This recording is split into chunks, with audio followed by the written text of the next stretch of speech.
17장. 흠이나 악질이 있는 소와 양은 아무것도 내 하나님 여호와께 드리지 말지니 이는 내 하나님 여호와께 가증한 것이 됨이니라. 내 하나님 여호와께서 네게 주시는 어느 성 중에서든지 너희 가운데에 어떤 남자나 여자가 내 하나님 여호와의 목전에 악을 행하여 그 언약을 어기고 가서 다른 신들을 섬겨 그것에게 절하며 내가 명령하지 아니한 일월 성신에게 절한다 하자.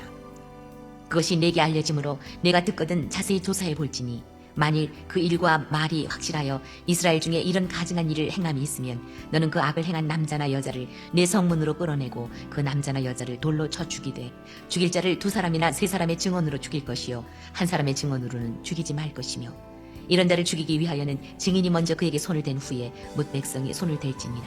너는 이와 같이 하여 너희 중에서 악을 제할지니라. 내 성 중에서 서로 피를 흘렸거나 다투었거나 구타하였거나 서로 간에 고소하여 내가 판결하기 어려운 일이 생기거든 너는 일어나 내 하나님 여호와께서 택하실 곳으로 올라가서 레위 사람 제사장과 당시 재판장에게 나아가서 물으라. 그리하면 그들이 어떻게 판결할지를 네게 가르치리니 여호와께서 택하신 곳에서 그들이 네게 보이는 판결의 뜻대로 내가 행하되 그들이 네게 가르치는 대로 삼가 행할 것이니 곧 그들이 네게 가르치는 율법의 뜻대로 그들이 네게 말하는 판결대로 행할 것이요 그들이 내게 보이는 판결을 어겨 좌로나 우로나 치우치지 말 것이니라.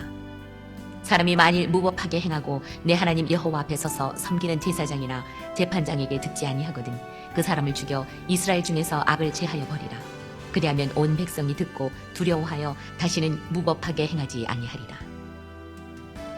내가 내 하나님 여호와께서 내게 주시는 땅에 이르러 그 땅을 차지하고 거주할 때에 만일 우리도 우리 주위의 모든 민족들 같이 우리 위에 왕을 세워야겠다는 생각이 나거든 반드시 내 하나님 여호와께서 택하신 자를 내 위에 왕으로 세울 것이며 내 위에 왕을 세우려면 내 형제 중에서 한 사람을 할 것이요 내 형제 아닌 타국인을 내 위에 세우지 말 것이며 그는 병마를 많이 두지 말 것이요 병마를 많이 얻으려고 그 백성을 애굽으로 돌아가게 하지 말 것이니 이는 여호와께서 너희에게 이르시기를 너희가 이후에는 그 길로 다시 돌아가지 말 것이라 하셨음이며 그에게 아내를 많이 두어 그의 마음이 미혹되게 하지 말 것이며 자기를 위하여 은금을 많이 쌓지 말 것이니라. 그가 왕위에 오르거든 이 율법서의 등사본을 레위 사람 제사장 앞에서 책에 기록하여 평생에 자기 옆에 두고 읽어 그의 하나님 여호와 경외하기를 배우며 이 율법의 모든 말과 이 규례를 지켜 행할 것이라. 그리하면 그의 마음이 그의 형제 위에 교만하지 아니하고 이 명령에서 떠나 좌로나 우로나 치우치지 아니하리니 이스라엘 중에서 그와 그의 자손이 왕위에 있는 날이 장구하리라. 할렐루야. 주님의 은혜와 평화가 함께하는 복된 하루 되기를 축복합니다. 신명기 17장에서는 하나님께 옳은 헌물을 하고 우상 숭배를 절대 배격하며 어려운 일이 있을 때마다 신중히 기하여 처리하며 장래 왕을 세울 때 주의할 것과 피택자가 주의할 교훈을 말씀하고 있습니다. 바른 제사를 말씀하지요. 흠 있는 것을 드리지 말라고 하십니다.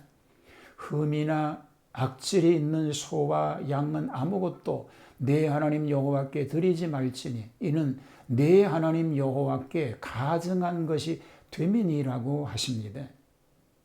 헌물은 제사장이 검사하여 무응한 것을 드림이 원칙입니다.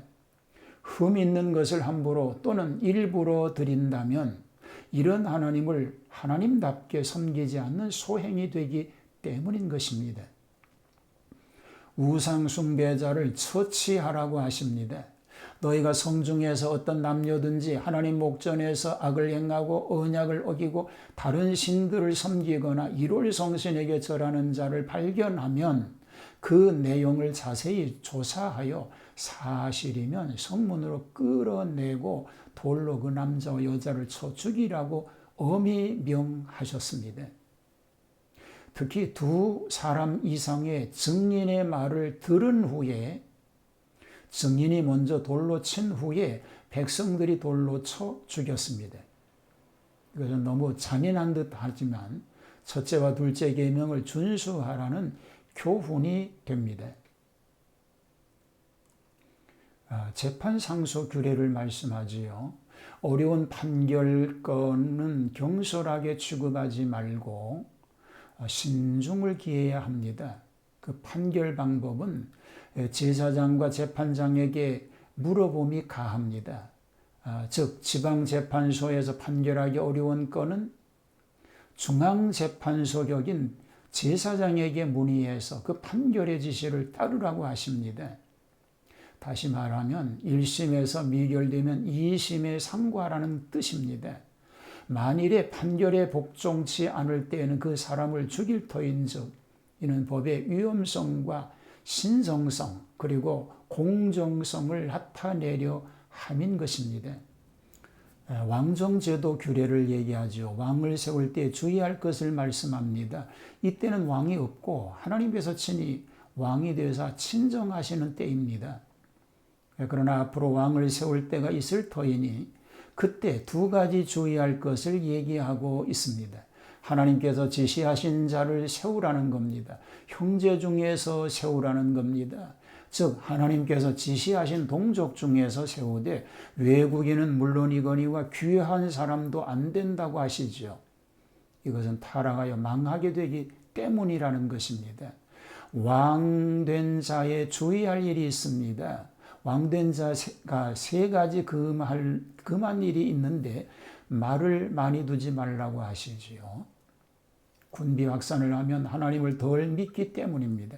아내를 많이 두지 말라고 하십니다. 향락에 노출되고 다른 신을 섬기기 쉽다는 겁니다. 금, 은을 사유하지 말라고 하십니다. 교만하여 배신할까 두렵다고 하시는 것입니다. 그리고 세 가지 해야 할 일이 있습니다. 율법서를 매일 일과로 읽으라, 하나님을 경외하라, 율법의 규례대로 준행하라는 것입니다. 솔로몬은 이같이 아니함으로 타락하고 국가가 양분되었습니다. 요시아나 히스기야는 실행함으로 국태 민환의 시대를 열었던 일이 있는 것입니다. 하나님을 옳게 섬기고 사람을 바르게 다스리라는 내용이니 이웃을 사랑하는 것은 곧 창조주 하나님을 사랑하는 일이 됩니다. 이처럼 모세가 밝힌 왕의 행동 원칙을 기준으로 하여 지금까지 역사 안에 존재했던 통치자들을 평가해 보면 한 가지 중요한 사실을 깨닫게 됩니다. 예컨대 솔로몬은 이같이 아니함으로 타락하고 국가가 양분되었습니다.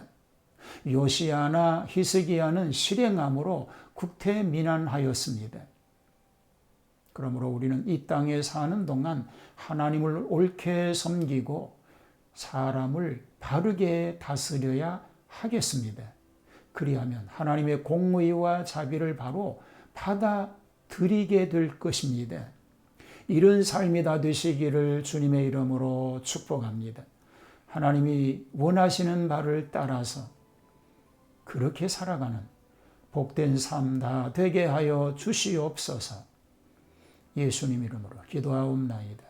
아멘.